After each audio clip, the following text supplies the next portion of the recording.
નમસ્કાર મિત્રો, ધોરણ 12 આર્ટ્સ વિષય તત્વજ્ઞાન પ્રકરણ 1 વિધાનના રૂપ અને તેના પ્રકારો. આપણે તેમાં સાદું વિધાન, સંયુક્ત વિધાન અગાઉ શીખી ગયા. ત્યારબાદ આવે છે તાર્કિક કારકો. તાર્કિક કારકો 5 છે: નિષેધ, સમુચય, વિકલ્પન, શરતી વિધાન અને દ્વિશરતી વિધાન. આ 5 તાર્કિક કારકો વિશેની માહિતી આપણે આગળ હવે મેળવીશું. સૌ પ્રથમ છે નિષેધ.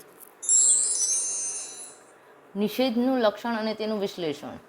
નિષેધના લક્ષણની રજૂઆત નીચે આપેલા સત્યતા કોષ્ટકમાં થયેલી છે. એટલે ઘટકરૂપ વિધાન એનું સત્યતા મૂલ્ય, તો કે જો ઘટકરૂપ વિધાન P સત્ય હોય તો સંયુક્ત વિધાન અને એનું સત્યતા મૂલ્ય નિષેધ P એ અસત્ય પુરવાર થાય. ઘટકરૂપ વિધાન જો અસત્ય હોય તો સંયુક્ત વિધાન જે છે એ સત્ય પુરવાર થાય. નિષેધના લક્ષણના રજૂઆત કરતા સત્યતા કોષ્ટકનું નિરીક્ષણ કરતા નિષેધના તાર્કિક સ્વરૂપ અંગે અમુક મુદ્દાઓ સ્પષ્ટ થાય છે. એમાં નિષેધ એકમુખી કારક છે. શું કામ? તો કે જો P છે એની જમણી બાજુ આવેલું હોવાથી માત્ર એ Pને જ લાગુ પડે છે. નિષેધ છે એ એક જ સાઈડ લાગુ પાડી શકાય છે, બંને વિધાનોને લાગુ પડાવી શકાતું નથી. એનું ક્ષેત્ર ફક્ત એની જમણી બાજુ હોય છે, એટલે કે નિષેધ એની જમણી બાજુએ આવેલા એક જ વિધાનને લાગુ પડે છે અને નિષેધ P એ રૂપના સંયુક્ત વિધાનની રચના કરે છે. P એ નિષેધની જમણી બાજુના ક્ષેત્રમાં આવતા વિધાનનું સ્થાન સૂચવે છે. એટલે તમે કોઈ પણ વિધાન આગળ નિષેધ લગાડી દો તો એ વિધાન સત્ય હોય તો અસત્ય પુરવાર થાય, અસત્ય હોય તો સત્ય પુરવાર થાય. બીજું, નિષેધ એ સત્યતા ફલનલક્ષી કારક છે, કારણ કે નિષેધ એ એવા સત્યતા ફલનલક્ષી સંયુક્ત વિધાનની રચના કરે છે કે જેનું સત્યતા મૂલ્ય એના ઘટકરૂપ વિધાનના સત્યતા મૂલ્યને આધારે જ નક્કી થાય છે. દાખલા તરીકે સુભાષબાબુ જીવિત નથી એ નિષેધક વિધાનમાં સુભાષબાબુ જીવિત છે એ ઘટકરૂપ વિધાન સમાયેલું છે. એટલે જે નિષેધ વિધાન હોય એની અંદર જ ઘટકરૂપ વિધાન સમાયેલું હોય છે. આથી આ ઘટકરૂપ વિધાનની સત્યતાને આધારે નિષેધક વિધાનની સત્યતા નક્કી થશે. અર્થાત સુભાષબાબુ જીવિત છે એ ઘટકરૂપ વિધાન જો સત્ય હોય તો સુભાષબાબુ જીવિત નથી એ વિધાન કેવું ઠરે? અસત્ય. એટલે જો કોઈ વ્યક્તિ વિશે તમે કહો છો કે આ વ્યક્તિ જીવિત નથી, પણ જો એ વ્યક્તિ જીવિત હોય તો તમારું જે વિધાન છે એ અસત્ય થાય અને જીવિત છે એ વિધાન સત્ય પુરવાર થાય. એ વિધાન અને જો સત્ય હોય તો સુભાષબાબુ જીવિત નથી એ વિધાન અસત્ય ઠરે, અને જો સુભાષબાબુ જીવિત છે એ ઘટકરૂપ વિધાન જો અસત્ય હોય તો સુભાષબાબુ જીવિત નથી એ વિધાન સત્ય ઠરે. સત્ય હોય તો અસત્ય થાય, અસત્ય હોય તો સત્ય થાય. આ એક શોર્ટમાં યાદ રાખવાનું. ત્યારબાદનો ત્રીજો મુદ્દો છે કે નિષેધ P એ રૂપમાં રજૂ થયેલું વિધાન એવું સત્યતા ફલનલક્ષી સંયુક્ત વિધાન છે કે જેમાં નિષેધ Pના રૂપમાં રજૂ થયેલું વિધાન અસત્ય તો બને જો P એટલે કે જે મૂળ વિધાન સત્ય હોય, અને નિષેધ Pના રૂપનું રજૂ થયેલું વિધાન સત્ય તો બને જો કે P અસત્ય હોય. એટલે P સત્ય હોય તો નિષેધ P અસત્ય બને, P અસત્ય હોય તો નિષેધ P છે એ સત્ય બને. નિષેધ P એ રૂપમાં રજૂ થયેલું સંયુક્ત વિધાનને નિષેધ કહે છે. નિષેધ એ સત્યતા ફલનલક્ષી સંયુક્ત વિધાન છે. એના સત્યતા મૂલ્યના નિયમો સ્પષ્ટ બને એ રીતે તેનું લક્ષણ આપવાનું.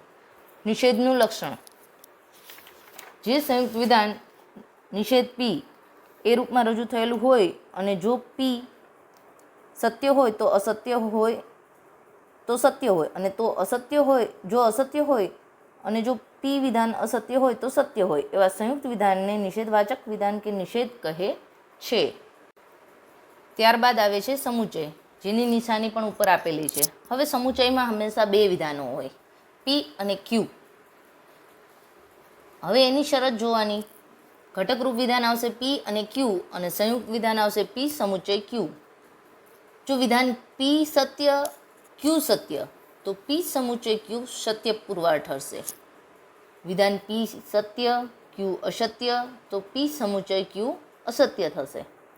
વિધાન P અસત્ય Q સત્ય તો P સમુચય Q સંયુક્ત વિધાન અસત્ય પુરવાર થશે. જો P અસત્ય Q અસત્ય તો P સમુચય Q અસત્ય ઠરશે. એટલે સમુચયમાં યાદ રાખવાનું કે બંને વિધાનો સત્ય તો જ સંયુક્ત વિધાન સત્ય, અથવા ગમે તે આવે, એક સત્ય એક અસત્ય કે બંને અસત્ય તો અસત્ય જ. સમુચયના લક્ષણની રજૂઆત કરતા ઉપરના સત્યતા કોષ્ટકનું નિરીક્ષણ કરતા સમુચયના તાર્કિક સ્વરૂપ અંગેના નીચેના મુદ્દાઓ સ્પષ્ટ થાય છે. હવે સમુચય કેવું છે? દ્વિમુખી કારક છે. આપણે આગળ જોઈ ગયા કે નિષેધ છે એ એકમુખી કારક છે. શું કામ? તો કે એની જમણી બાજુના ક્ષેત્રને જ લાગુ પડે છે. એટલે કે નિષેધ પી લખેલું હોય તો એ નિષેધ છે એ પીને જ લાગુ પડે. પણ સમુચયમાં એવું નથી. સમુચય છે એ દ્વિમુખી કારક છે. તેની બંને બાજુનું એટલે કે તે ડાબી બાજુ અને જમણી બાજુ બંને બાજુ લાગુ પડે છે. એટલે કે સમુચય એની ડાબી અને જમણી બંને બાજુએ આવેલા એક એક વિધાનને લાગુ પડે છે અને આ બંને વિધાનોને સાંકળીને પી સમુચય ક્યુ એ રૂપનું સંયુક્ત વિધાનની રચના કરે છે. પી સમુચય ક્યુ રૂપમાં પી અને ક્યુની ડાબી બાજુના ક્ષેત્રમાં આવતા વિધાનનું સ્થાન સૂચવે છે અને ક્યુ એ સમુચયની જમણી બાજુના ક્ષેત્રમાં આવતા વિધાનનું સ્થાન સૂચવે છે. હવે સમુચય કેવું છે? સત્યતા ફલનલક્ષી કારક છે. કારણ કે સમુચય એ એવા સત્યતા ફલનલક્ષી સંયુક્ત વિધાનની રચના કરે છે કે જેનું સત્યતા મૂલ્ય એના ઘટકરૂપ વિધાનના સત્યતા મૂલ્યને આધારે નક્કી થાય છે.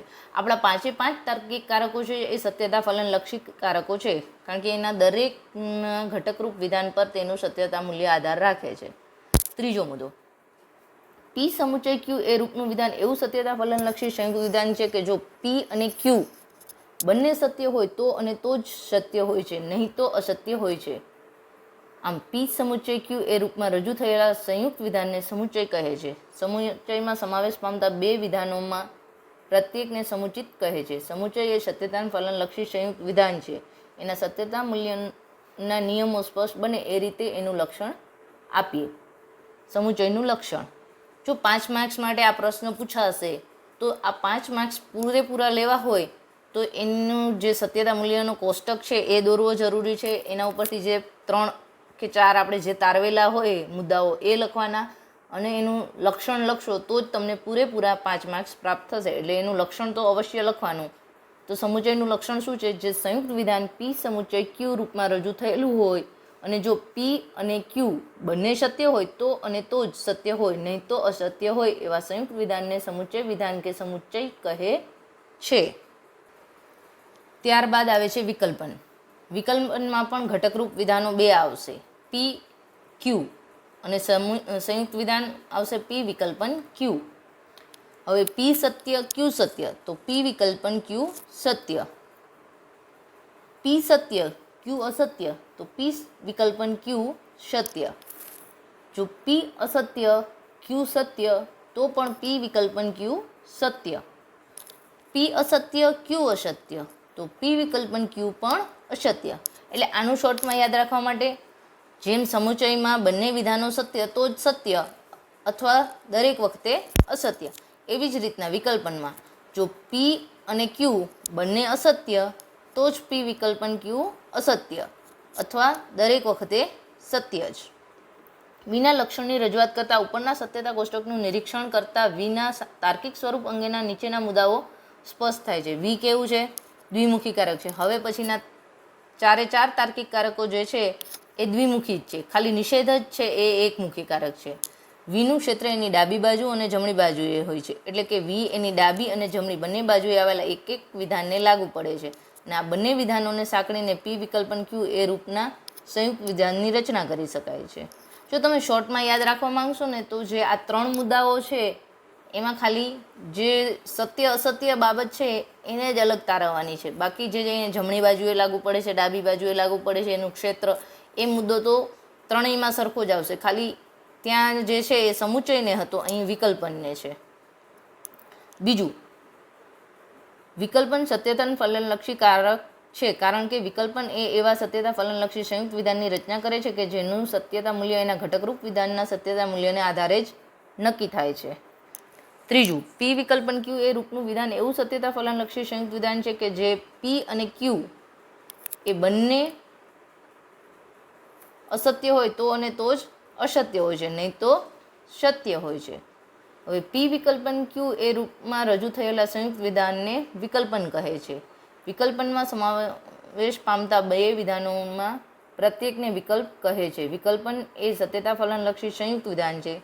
એના સત્યતા મૂલ્યના નિયમો સ્પષ્ટ બને એ રીતે એનું લક્ષણ આપીએ. હવે એનું લક્ષણ શું આવશે?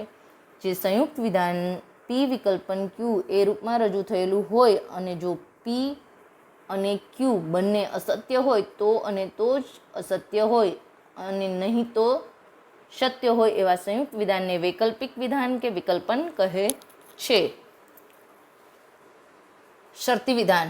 શરતી વિધાનમાં પણ બે વિધાન આવશે, પી ક્યુ, અને સંયુક્ત વિધાન આવશે પી શરતી ક્યુ.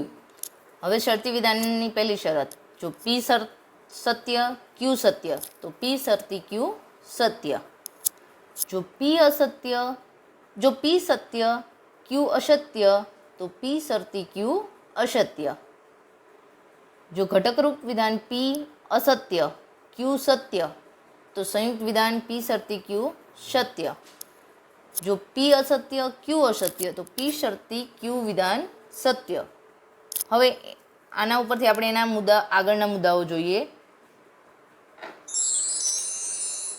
શરતી એક તો કેવું છે, દ્વિમુખી કારક છે, કારણ કે શરતીનું ક્ષેત્ર એની ડાબી બાજુ અને જમણી બાજુએ હોય છે. એટલે કે શરતી એની ડાબી અને જમણી બંને બાજુએ આવેલા એક એક વિધાનને લાગુ પડે છે, અને આ બંને વિધાનોને સાંકળીને પી શરતી ક્યુ એ રૂપના સંયુક્ત વિધાનની રચના કરે છે.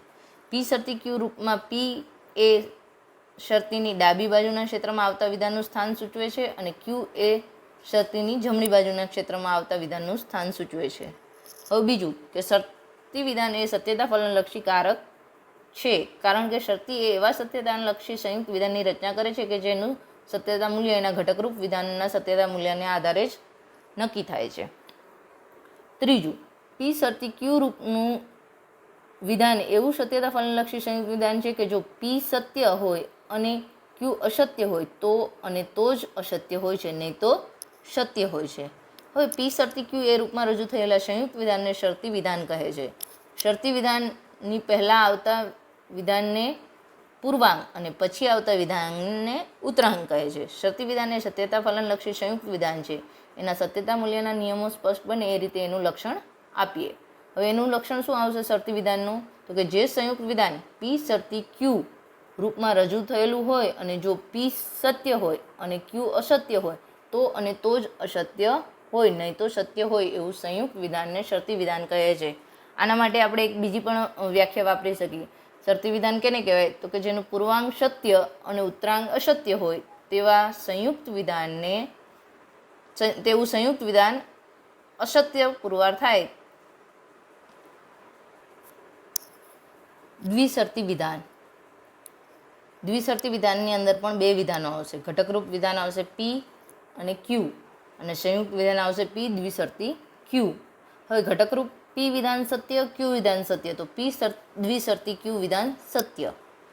જો પી વિધાન સત્ય અને ક્યુ વિધાન અસત્ય તો પી દ્વિશરતી ક્યુ વિધાન અસત્ય. જો પી અસત્ય અને ક્યુ સત્ય તો પી દ્વિશરતી ક્યુ વિધાન અસત્ય. જો પી સત્ય ક્યુ સત્ય તો પી દ્વિશરતી ક્યુ વિધાન સત્ય. એટલે જેમ આપણે આગળ સમુચયમાં જોયા કે બંને વિધાનો સત્ય તો જ તે પી સમુચય ક્યુ સત્ય. શરતીમાં જોયું કે પૂર્વાંગ જે છે, જો પૂર્વાંગ સત્ય અને ઉત્તરાંગ અસત્ય તો જ પી શરતી ક્યુ વિધાન અસત્ય. એવી જ રીતના પછી આપણે વિકલ્પનમાં જોયું કે વિકલ્પનની અંદર આપણે જોયું કે બંને અસત્ય તો જ અસત્ય, બાકી દરેક વખતે સત્ય. તો એવી રીતના દ્વિશરતીમાં છે કે બંને સત્ય કે બંને અસત્ય, આ બંને શરતોમાં પી દ્વિશરતી ક્યુ વિધાન સત્ય ઠરશે. એટલે બંને સત્ય હોય કે બંને અસત્ય હોય. જો એક સત્ય અને એક અસત્ય હોય તો પી વિકલ્પન ક્યુ વિધાન અસત્ય પુરવાર થશે.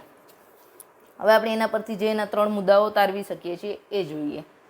દ્વિશરતી દ્વિમુખી કારક છે, કારણ કે દ્વિશરતીનું ક્ષેત્ર એની ડાબી અને જમણી બંને બાજુએ હોય છે. એટલે કે દ્વિશરતી એ એની ડાબી અને જમણી બંને બાજુએ આવેલા એક એક વિધાનને લાગુ પડે છે, અને આ બંને વિધાનોને સાંકળીને પી દ્વિશરતી ક્યુ એ રૂપનું સંયુક્ત વિધાન રચના કરે છે. પી દ્વિશરતી ક્યુ રૂપમાં પી એ ક્યુની ડાબી બાજુના ક્ષેત્રમાં આવતા વિધાનનું સ્થાન સૂચવે છે, અને ક્યુ એ દ્વિશરતીની જમણી બાજુના ક્ષેત્રમાં આવેલા વિધાનનું સ્થાન સૂચવે છે.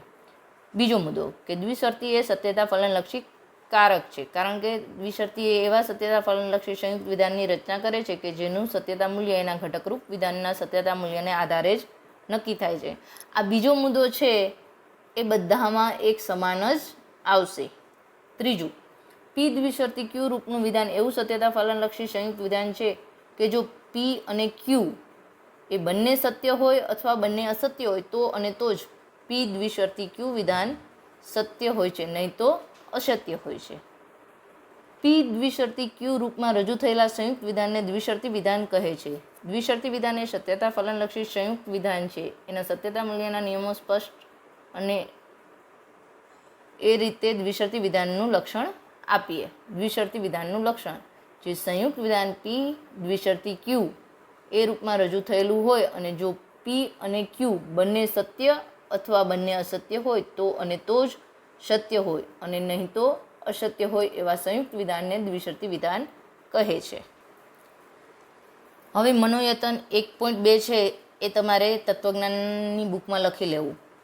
આ 5 તાર્કિક કારકોના સત્યતા કોષ્ટક યાદ રાખશો, જેથી તમને આગળ આના જ આધારે જે દાખલાઓ આવશે તે ગણવા પણ સહેલા રહેશે અને આ 5 માર્કમાં પ્રશ્ન પૂછાશે તો એ સમયે તમે એની જે 3 મુદ્દાઓ, લક્ષણો અને કોષ્ટક દોરશો તો સંપૂર્ણ માર્ક પ્રાપ્ત થશે. આટલું હોમવર્ક તમારે તમારા તત્વજ્ઞાનના ચોપડામાં લખી લેવું. Thank you. વધુ તત્વજ્ઞાન અને મનોવિજ્ઞાનના વિડીયો જોવા માટે મારી યુટ્યુબ ચેનલ MK ગઢવીને લાઈક અને સબસ્ક્રાઈબ કરો.